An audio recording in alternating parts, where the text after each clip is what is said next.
Next up, state and local taxes. And this is one where we're going to combine a temporary change with a permanent change that's relevant to business owners, because state and local taxes was a huge part of the discussion surrounding this bill.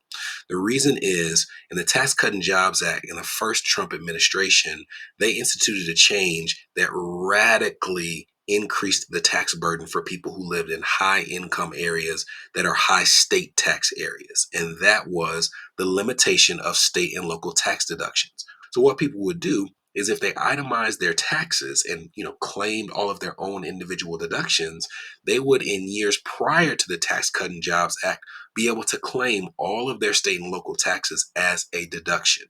So if you had paid $30,000, you would be able to use that as a deduction on your itemized form.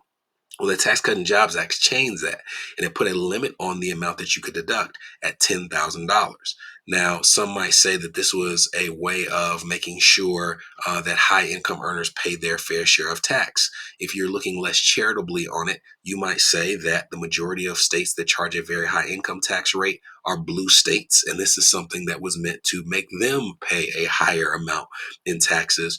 Regardless of whether you fall on that spectrum, it was something that people didn't enjoy because there are Republicans in blue states as well. There are Republicans who live in cities that charge city tax as well.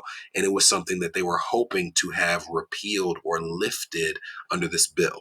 Well, they did not lift it, they increased it temporarily. So right now, the limitation on state and local taxes that you can take is $10,000.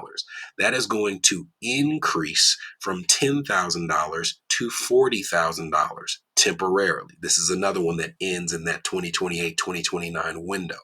Now, there is a phase out for this as well, but it's a pretty high phase out. So for joint filers, your ability to take that full $40,000 or up to $40,000 is reduced once your income goes between $500,000 to $600,000.